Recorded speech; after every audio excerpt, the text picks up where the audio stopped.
Thank you.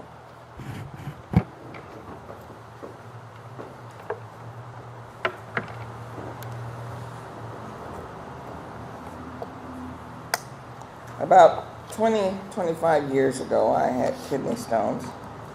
I'd never had them before. I might have heard of it. I've heard people not drink enough water and have problems. But I always generally drank plenty of water. But anyway, I developed kidney stones. And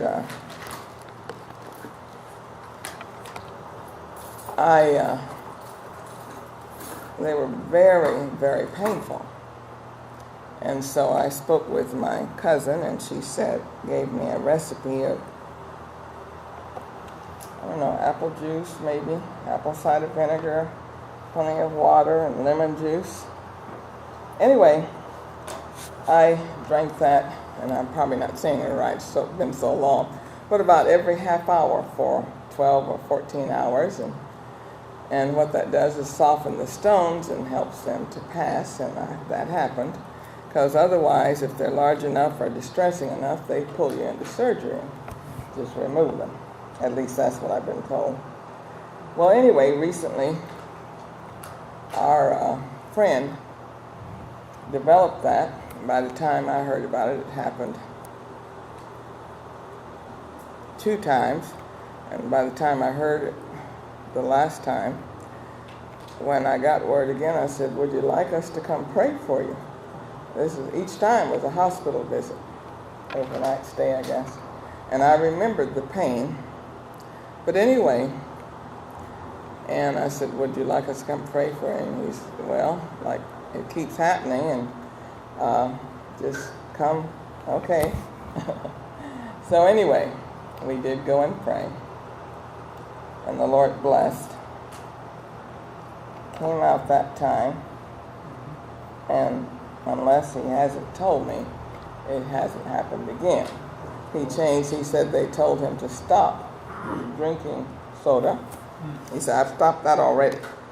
Oh, I can't open this. Can you open it? A little tighter. I guess Trenton is almost beating me with these bottles, but anyway. And so he,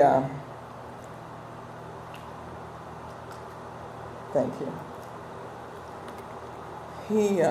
The Lord blessed, and he was able to make us some recovery. And I'm trying to think, how did he put it about me healing people? I said, no, but God does. God is our healer. And I guess I'm so empathetic because I've been there. If you'd have said that to me and never experienced it, I would hardly know what you were talking about. But kidney stones is nothing to play with. And matter of fact, when I told someone I had passed several, or I don't know how many I told them I passed, but I did pass several, and I could feel them pass. There was a little discomfort, but it was not excruciating pain. They said, oh no, you can't do that. You can't do that. And this friend said that while they were there, a man came in with so many, I don't know that he was hardly there long before they rushed him into surgery. But anyway, we thank the Lord for his faithfulness, and I've prayed different times for those that support the saints, even if they don't know who God is, that God would extend a blessing to them for their faithfulness, because God is working on souls all the time. We don't know when that time may be, but their beginning of understanding may be by your life. And so we want the Lord to help us and guide us and inspire us, and we thank the Lord for being back after our time away. We thank the Lord for the presence of everyone, and I was particularly delighted that my sister Juanita, I saw her the first weekend, and I remember her daughter saying, I'd like her here on the first service, and she was, as far as I know.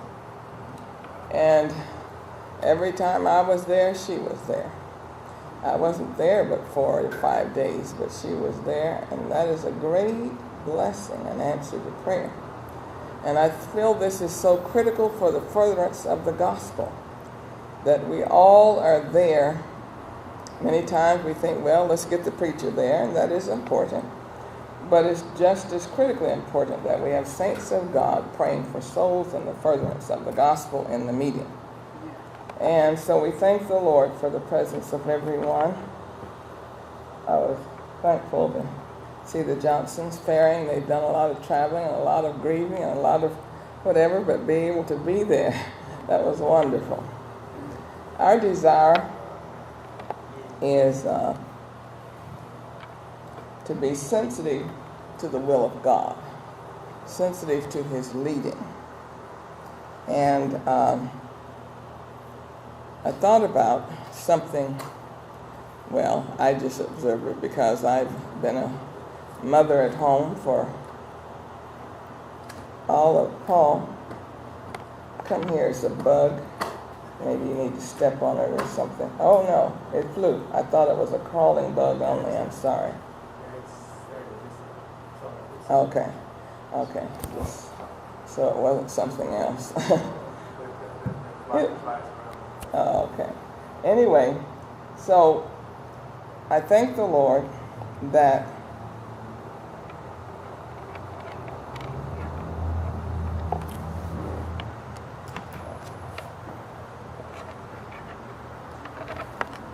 we understand his loving kindness, and God wants us to be sensitive to his abilities and his powers.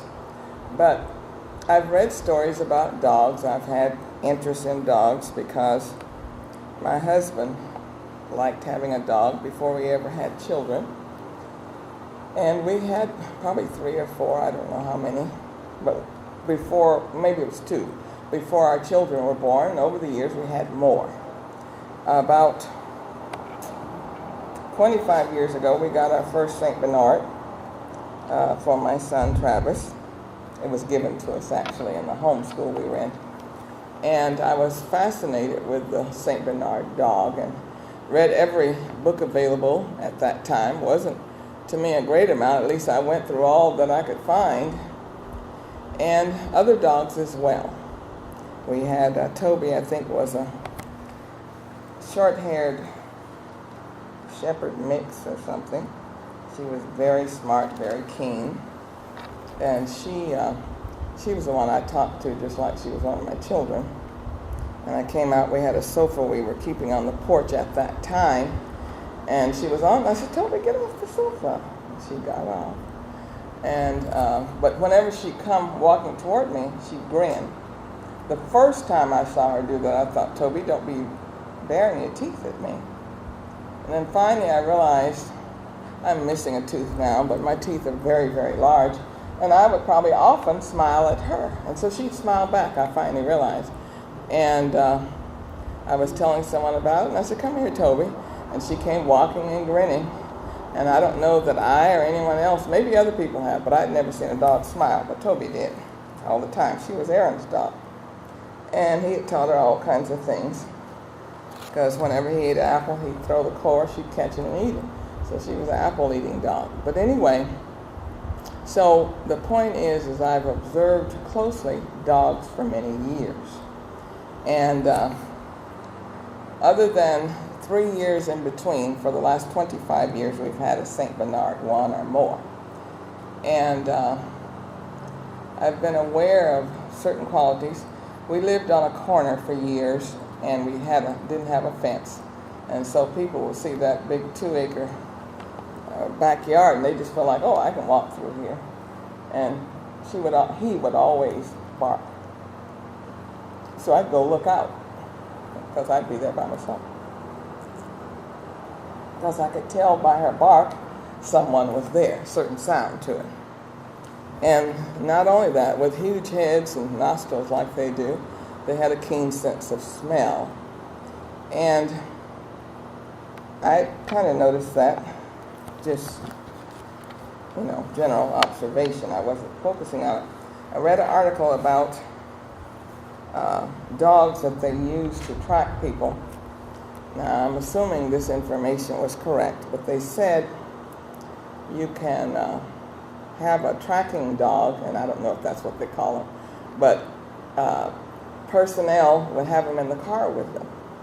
And if they have the car and have the scent of the person they're tracking, they could track them on the freeway even, because the exhaust from the vehicle would,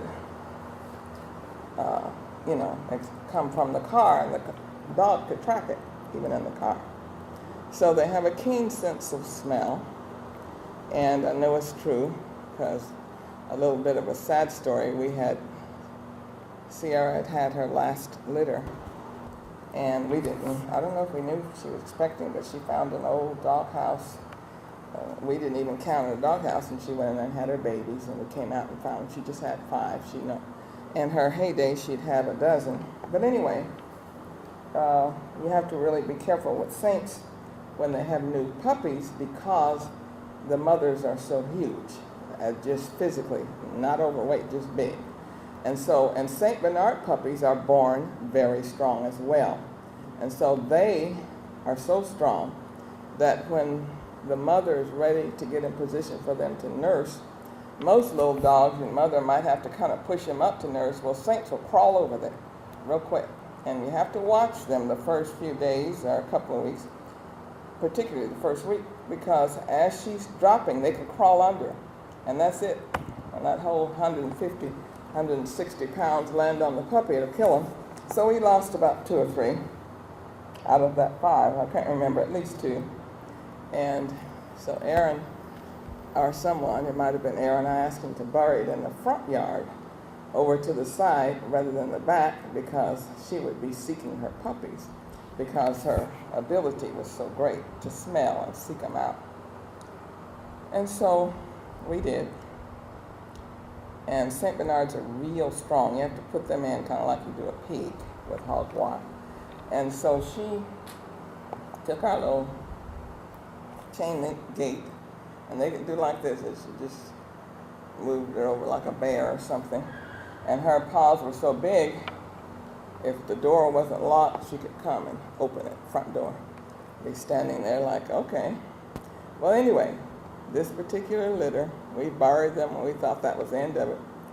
When we came out, I think the next morning, she had found them, come through the gate, found them, dug them up, and probably was laying with them because she knew it was her puppies. The point is how keen her sense of smell was, and it always amazed me because they were highly, highly efficient. That same dog, we had kept her puppies in the mudroom and put her outside. They were brand new, but we thought we could control when she nursed and protect the puppies from being laid on. So I remember looking out the back window and seeing, I said, I didn't know Aaron left that quilt outside. I didn't know he did that. I said, well, I guess I'll check on them or check on him or something. And so anyway, he hadn't left it outside. Our St. Bernard knew her puppies were in the mudroom. It's like a back porch, but the new way is they call it a mudroom. Doesn't have a closet, small room. She chewed out the entire bottom of the door. And that quilt that I saw out there, she had pulled out her puppies, and so she was with them. But what gives her that sense is her sense of smell. She knew her puppies were there, and she responded accordingly. And the reason I'm sharing that,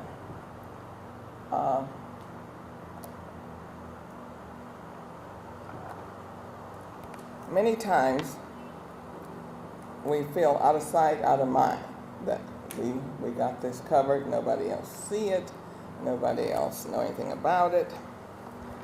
But St. Bernards are just dogs, but their sense of smell is amazing.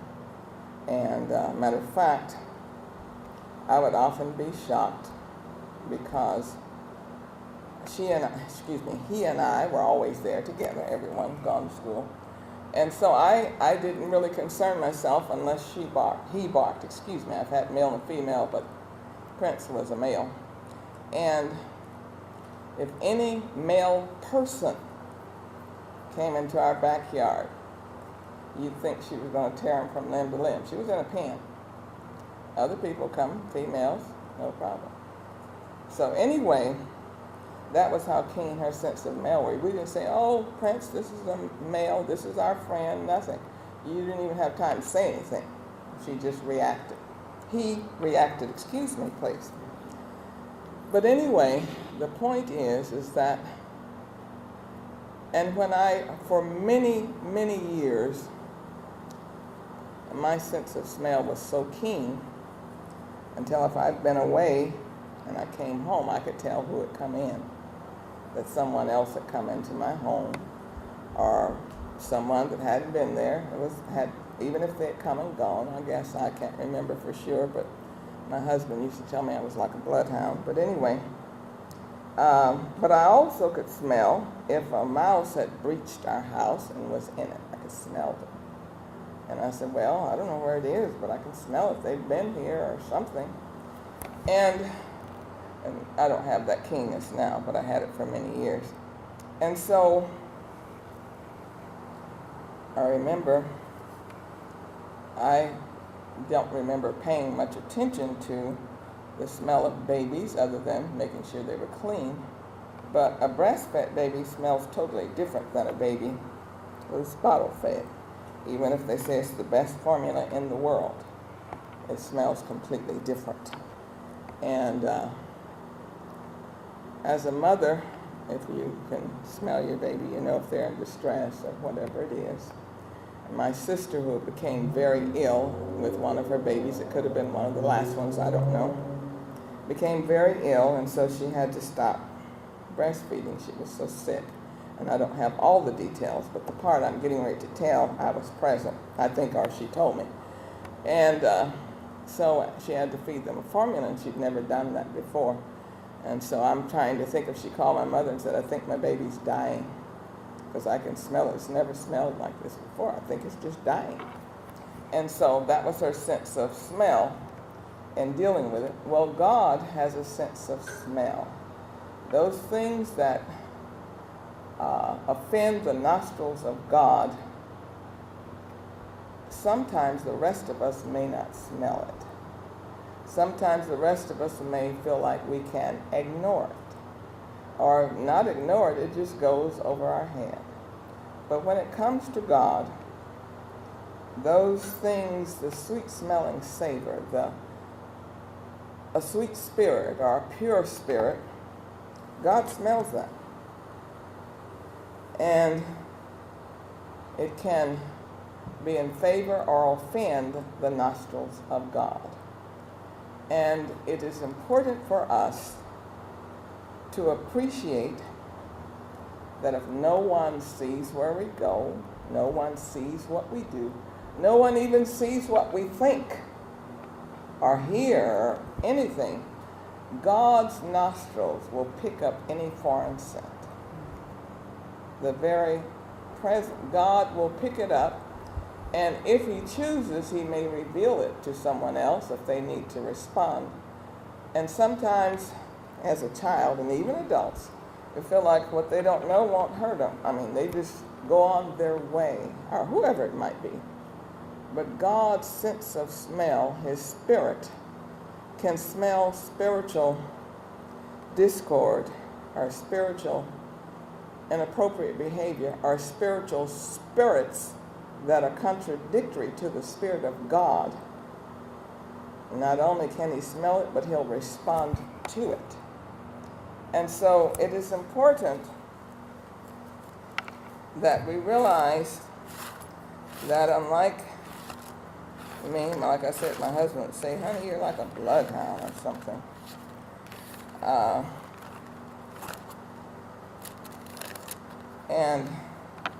But somehow the Lord allowed me to have that sense of smell, but I assume a lot of people do. I don't know. But I was aware of how sensitive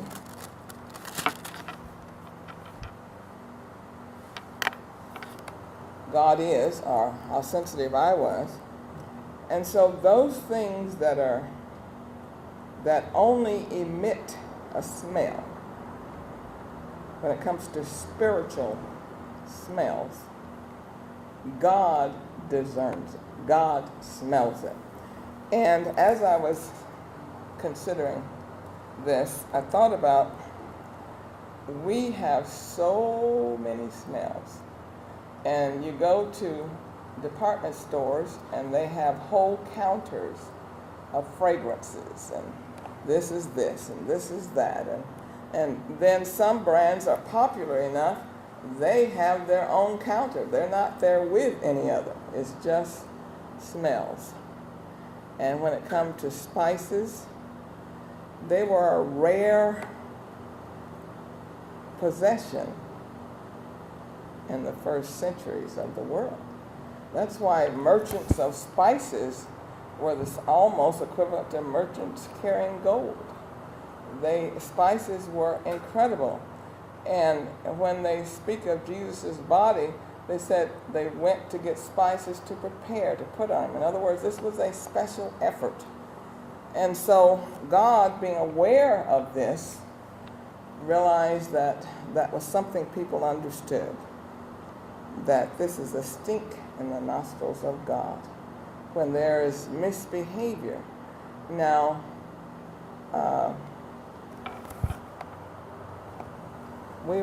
I was visiting my little grandson about 3 weeks ago, or a month, I don't remember. And the complex where they lived had a down day where they were working on the pipes, so they had to turn the water off for the entire complex. And so my daughter-in-law said, here's extra water if it's needed to flush the toilet or wash your hands or whatever, but don't flush it if you don't have to. Just for this time. Never, I guess it happens so many, I don't know how many months. So my grandson came in, he trotted in there and used the restroom, he flushed it. I said, don't flush it. We're trying to say, he said, oh, and he looked and flushed it again. He said, oh no, Granny, we can't leave that in there because if you do, it'll just stink. And I thought somebody explained that all to him, and so he was explaining to me in case I didn't know. He says, it has to be flushed. And I thought, no need of trying to change that understanding. That's a good understanding. But the point is this, though, that God smells our spirit, our behavior, and responds to it. Now, we may feel like it's hidden from everyone else, but God can smell the spirit we're in. And they're saying nowadays, was it animals or what? A certain kind of animal they train to smell a certain illness. I know they train to smell drugs. They've been doing that for years. But a certain illness. Well, don't you, pardon? Yes, I think it is dogs to smell a certain illness. And don't you know that God can smell an illness in us, our spirit, our spiritual illness. And so it's important for us to think on the mind of God and what he requires so that we can understand how sensitive God's connection is with us. You see, God gives us the responsibility and privilege of affecting our souls, of looking into our souls, looking into anything that is not pleasing to him. There are many things the Lord bring over the pulpit, but there are also specifically some tied directly to a message, some tied directly to your relationship with God. He'll let you know that stinks. It just stinks. And our response should be anything that does not please the nostrils of God needs to be gotten rid of. And in Job 4:9, it says, by the blast of God they perish. By the breath of his nostrils are they consumed. So, when God is displeased, he has discerned by smelling things that were not pleasing to him. And it said, by his nostrils, let's see if we can read it again. By the blast of God they perish, and by the breath of his nostrils are they consumed. Certain things like this, we often can persuade one another about certain things. Oh, it wasn't that bad. Oh, it's phrases that I've never liked. Everyone does it. So, oh, everybody does it. That's never made anything right. Or nobody's looking. That's never made anything right. Well, all of those things doesn't faze God's nostrils. God will look on the spirit of it and perceive whether it's what the aroma is.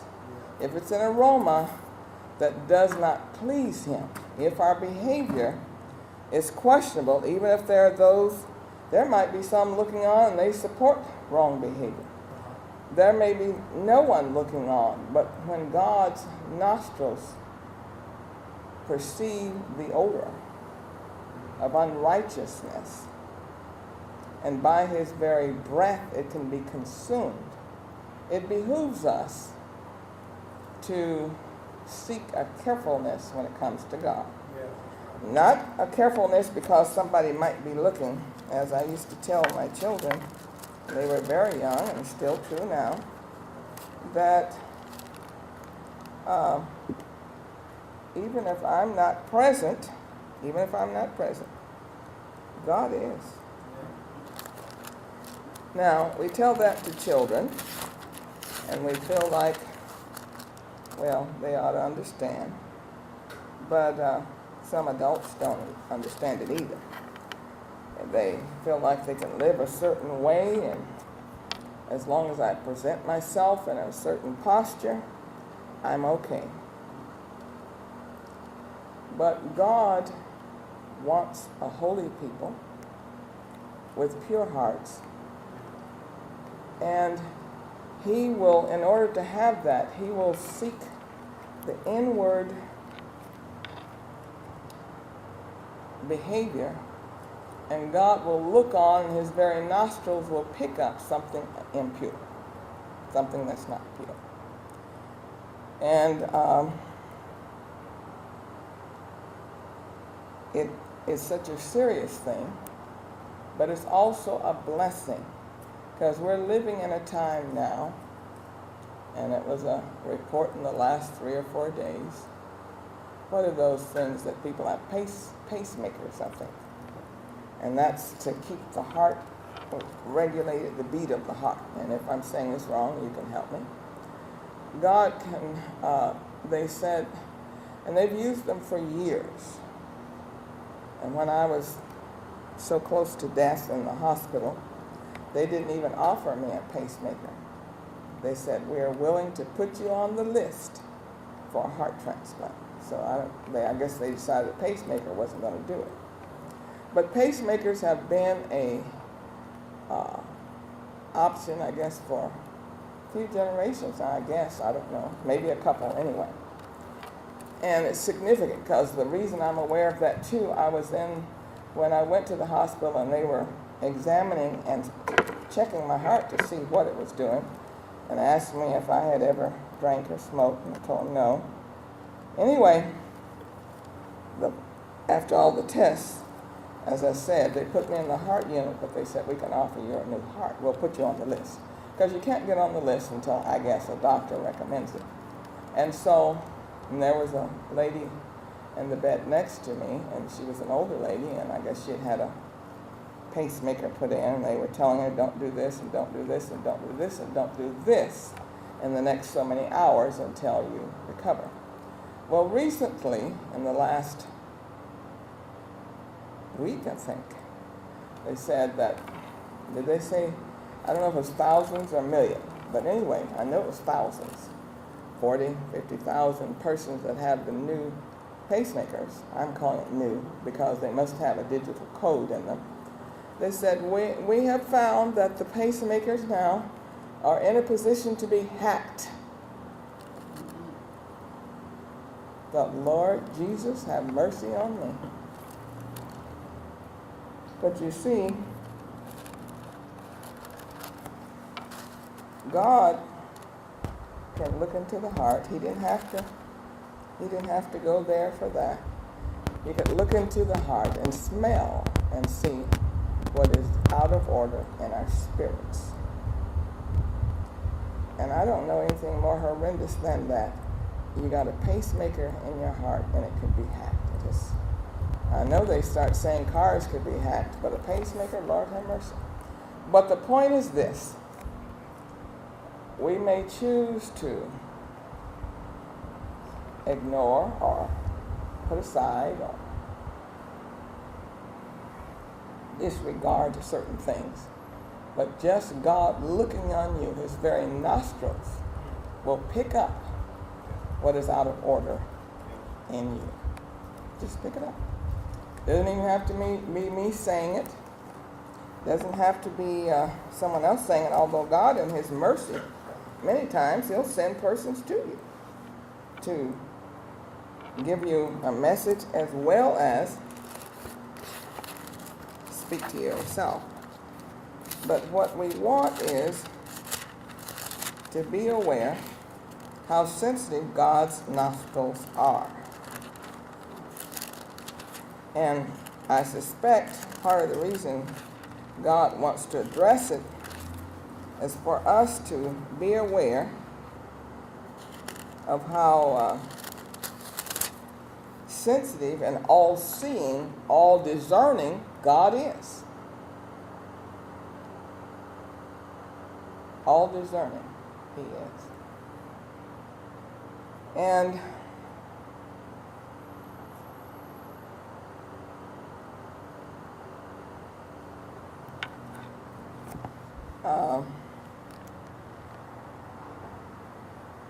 there are people who have a stink in the nostrils of God, and they're hoping they can cover it up by smiles or pretty words. But God doesn't, he's not even hindered by that. He doesn't pause with that even. God likes purity from inside out. In Leviticus 26th chapter and the 31st verse. Well, let's start at the 30th. And I will destroy your high places and cut down your images and cast your carcasses upon the carcasses of your idols, and my soul shall abhor you. And I will make your cities waste, bring your sanctuaries unto desolation. I will not smell the savor of your sweet odors.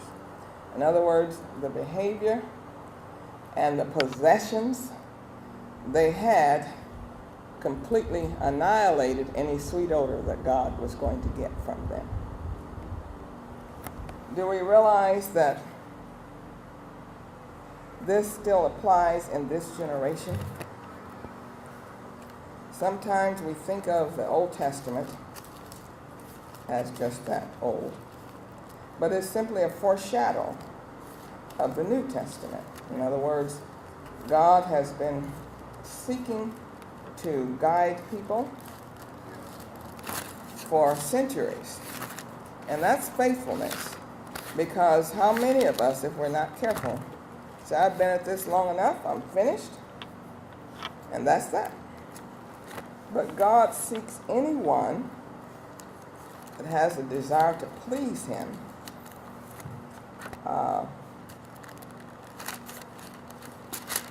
He will do the best he can to guide them. Whatever you allow God to do, he will do that for our sakes. And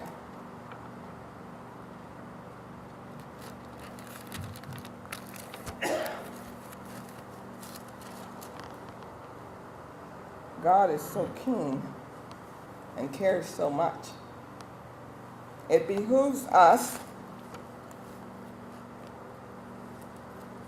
to be sensitive to God.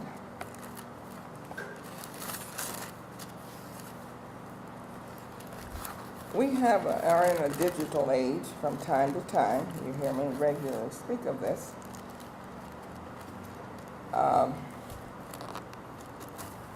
And it seems like our behavior, what we do online and all the things that, in other words, almost in any setting, you will see people with their phones. We may not know they have their phones. We may not know what they're doing. But do you realize the very nostrils of God pick up the odor of what is being involved in? The very nostrils of God are offended. And there is nothing on our phones that God can't supersede. If for no other reason, every time there's a big breach, a big crime, they said, well, they have now found 50,000 text messages and so many thousand emails or whatever. They can breach every line, every one. And I'm still offended, at least now they're asking me. Every time I use my phone, it says, can you give permission to authorize your server to acknowledge where you are? They didn't used to ask me, but at least they ask me now, and I can say no. Because generally I drive up to a place, said a lot of people like this place. Do you want to give a survey of it? And they'll name where I am. But anyway, and I find that repulsive, but do you realize God in His mercy has a keener perception, a keener connection, a keener sensitivity than anything you'd ever dream? It used to be that my mother said that when she was a young girl, she went out to dip water out of a spring. I guess that's where they got their water they used in the house.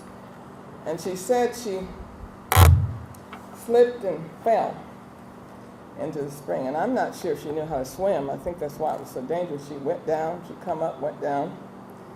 And she said, I believe this was the same time, she said, my life passed before me in a flash. She was actually, that meant she was that near death. She said it flashed before me. So what that sounds like is God was keeping a record of her life. And it flashed before her. Well, now in this generation, the average American probably has 3 or 4 digital pieces of equipment, whether it's small, laptop, a phone, what do you call the computers? Desk computers or whatever. That's just a word. Say it again. That's it. Thank you. And all of that, and many times we feel we're the only ones looking at it. But do you realize God is capable of flashing everything you ever looked at, everything you ever did, everything you ever thought about while you're looking at it, anything you did crooked or straight or right? I don't feel He has any problem flashing it just like He did for my mother. She said, my whole life flashed before me. And she called on God. And she said there was a little blade of grass there at the edge of the stream. She said, you know that grass couldn't hold me, but I grabbed on it. And the Lord helped her climb out of there. The Lord lifted her out. She said, it was just a blade of grass. I called on God for mercy. And she climbed out of that pool. Pond or pool, whatever it was, where the water, because it must have been fresh water. And that was amazing to me 50 years or 60 years ago when I heard it. But I am fully persuaded that the nostrils of God can pick up a stench anywhere it is.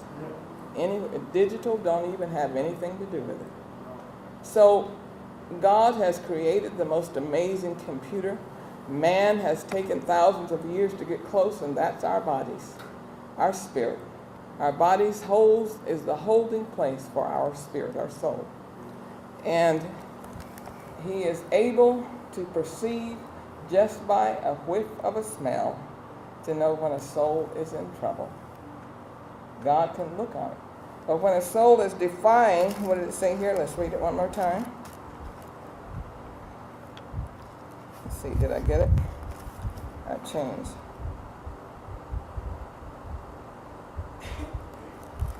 Let's see if I can help. Say it again. Read it.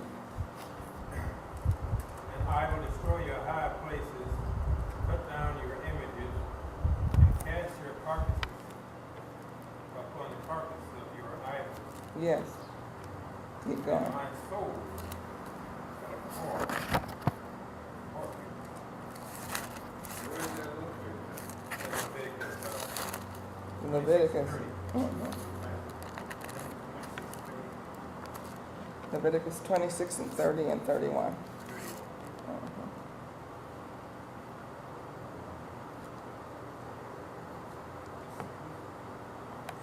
And he also says when we please him, it's a sweet smelling savor. It's precious. So what we want to do here and what we're trying to do is to clarify the keenness of God where our souls are concerned. God is very sensitive, and the reason that's important for us to understand, it's not turned on when we're with someone, turned off when we're by ourselves. He said, in other words, I can bless you, but if your behavior is abhorrent to my nostrils, I simply shut everything down. I will not promote that which is not good or righteous. And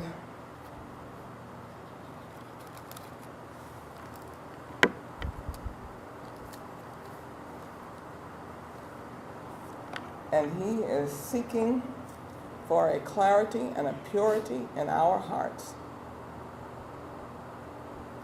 at a level that we can understand.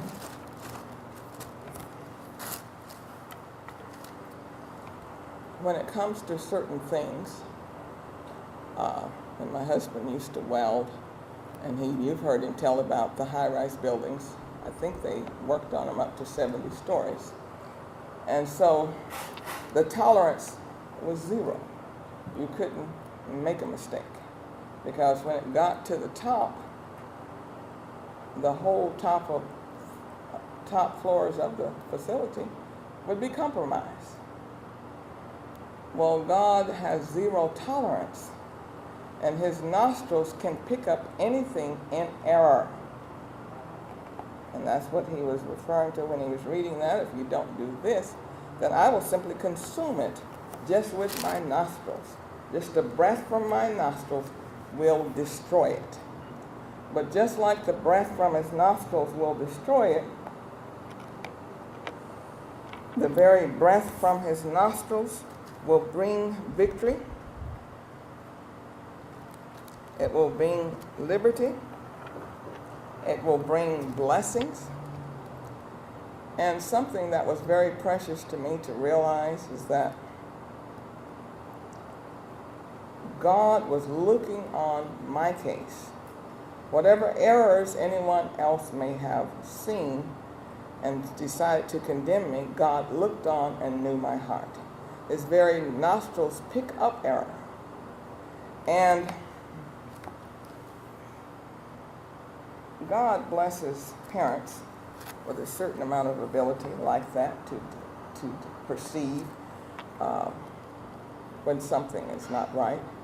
You don't have to smell your child, but you can smell your child and tell if something's not right too. They've spent a lot of time in the last generation, last 20 years, seeking to guide people when drugs are used and what have you. Now they're saying there's an opioid epidemic and many people are being injured and hurt. And we have a whole generation of babies that are produced from this. But God could perceive it while it was in the heart, before it manifested in physical action. I desire us to be encouraged to pray that the Lord will continue to help our discernment, to be sensitive as God's is in discerning things in other people as well as ourselves. We don't have to have someone come around and tell us, you. If we open our heart to God, the very nostrils of God pick up anything that is not pleasing to him. And so I like to sit a few minutes, because after a while the Lord will say, well, what about this? Did you think of that? No. Do you think it's appropriate for you to just let it alone? Yes. No one ever know the thoughts came through my head or what they were ever said or anything. But the nostrils of God are so keen, if we allow him, he will protect our spiritual and our natural life. And the point being is that when we are seeking to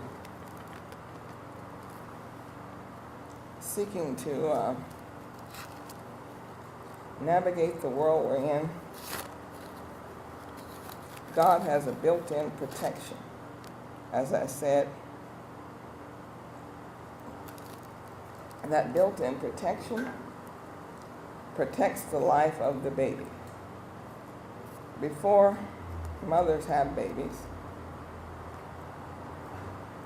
they can go through their house and they smell everything, and they can be sensitive to everything. It might get on everyone else's nerves, but the Lord put that there for protection for that baby. Just like God has a protection for us. And we can ask God in tedious, I'll call it tedious, tight, close, tedious situations. We can ask him, is there any odor, spiritual odor in this place that doesn't please you? Guide me. Guide me. And God it's amazing when we think about the plan of salvation and what God has ordained, what God has arranged, how much God cares. So we don't have to wonder what his powers are. And when I realized that big St. Bernard that looked like it smelled everything, it just smells, well, it can smell fear too, I'm sure. When my daughter got her new car, it was in a crisis, but the Lord was looking on. We had gone to Fresno, came back, and we had had it repaired was it that funeral? Yes, just before the funeral in Fresno. And for us, it was a lot of money. But the code, it said it, and they found it, said the oil was not working, flowing. The particular piece about that big was not sending the oil to the engine. So we said, well, they've asked us to oversee this entire funeral, and so we're going to try to be there. We were able to get it repaired, thank the Lord. Went to Fresno on our way back, going through Tehachapi. She says, that looks like the code came on again. And we heard a little sound in the engine. Anyway, so she said, well, tomorrow night, this was Saturday night, we were coming home. Tomorrow night, they will allow me to park the car at the service entrance or wherever and leave the keys in a night drop box, and they'll look at the car while I'm at school tomorrow and let me know what needs to be done. Because she had a conference on Tuesday morning, and as the person in charge, her principal was not going, she had to be there to check everyone in, and she had the money card that the board had given her, school board. And so she went in to have them explain what was the matter with the car. They says, well, that code that came up and appeared to be the same wasn't the same. It means something is internal with the engine. And so if we open it up, it'll be $1,400. If something's wrong with the engine, it'll be $8,000 to replace the entire engine. She says, I need to drive this car to San Diego in the morning. I can't miss. A job depended on it. And of course, it was far too late to rent anything anywhere. At least that would work for us. We couldn't come to LA. There wasn't much left in us after making it to Fresno and back on Sunday. And they said, well, all right. The reason I say this, see, this process went on, and I'll tell you in a moment how it ended. But God can look on a contaminated situation and smell the error in it. So anyway, she test drove 2 cars, used cars, some she liked. And they said, we cannot sell you a used car because we can't discount it enough because she's still owed on her current car. I said, but we have discounts in place. Many of you that look at cars probably or have know that June, July, and August is when they start bringing in the new ones. And so we have a 2017, it's new, and we can give you several $1,000s discount on what you owe, and we can sell you a car. So she said, well, I have to be in San Diego in the morning. They finished, and I was in Palm Springs, and so she was texting me as she went along. And I'm sure I was praying, looking to the Lord, matter of fact, each hour. So she texted me, well, they're still working. Well, there's one that we're looking at, and well, there's this. And finally, about 1, they're working on it, still processing. It was 1 o'clock in the morning. And then around 2, she texted me and said, well, it went through. She said, I'm still awake. I will go home and load my car and head for San Diego. She hadn't gone to bed yet. She said, I will head to San Diego. And they had gotten her a car that we had talked probably the last year about the new GMC, and she said, I don't like those. They look so masculine, look like a man ought to drive them, and I don't like those. And so when she told me it was I guess it's an SUV, I'm not that attuned to cars, but I think it is. And I was hoping that it got one that she would like the way it looked, because she didn't like it, that it didn't look like a woman was driving it. And so she sent me a picture about whatever time it was. She said, goodbye, Iris. That's what she called her little white car. And hello, big car. It's probably not big compared to other cars, but it's big compared to what she had. And she said, well, goodbye. So she sent me the picture, and I thought, well, that's a nice little car. But I didn't see the car in actuality until 3 days later when she came home from the conference. And I looked at it. And the reason I say this, God is so sensitive where we're concerned. Even though she was in those circumstances, he gave her a car, even an SUV, that looked like it belonged to her. And as she drove in that evening on the 3rd day, I realized the Lord cared about her desires since she found herself in this place. And if he's that sensitive about something working out, he's sensitive when things are not working out. He discerns these things. And so the Lord blessed, and she stopped, I think, once, and her final text that morning was might have been 6:30 or 6:40, and she said, I am in San Diego in the parking lot waiting. And she hadn't slept. She didn't sleep for 24 hours, I guess. Anyway, but the Lord was looking on. And God can look on our circumstances if they're not right, and his nostrils are offended. But when we humble ourselves, do you know we can become a sweet savor in the nostrils of God? The scripture all the way through it talks about the herbs and the spices and the smells and the impact they have on us. And even God said, my nostrils will consume this if it's not turned around. And so the Lord blessed her, and she had a safe trip there, and I was very concerned. But the Lord blessed once she got to San Diego from the hotel, which was I don't know how far, but a distance from where the conference was. They had a shuttle. And she said, I parked it and I took the shuttle each time. I was so thankful because I thought she's too tired. She's not going to catch up enough sleep to be driving around San Diego. And the Lord blessed, she had a shuttle each way. Those things that concern us, our behavior, our spirit, our thoughts, God smells them. And he's moved by what he smells, one way or the other. And when it's a sweet-smelling savor, God's approval is on us. When it's bitter in the nostrils of God, he said, my very breath can consume. But I feel we can be encouraged because knowing someone is that sensitive to you and where you are, it means something. I preached a time or two in Pacoima, and different ones came to me after the service. And matter of fact, one of the persons, I don't know, I was just amazed. It's one of the saints' children. I hadn't saw them in a long time, but they came over and said, Sister Alice, I'm not aware that they're even saved. I don't know. I didn't think so, but that. And they said, Sister Alice, I want to thank you for that message. I thought, oh my, this is amazing. And so, I didn't say that out loud. And so And then someone else came over, and someone came over in a wheelchair and what have you. And I said, you know what? I appreciate you sharing that.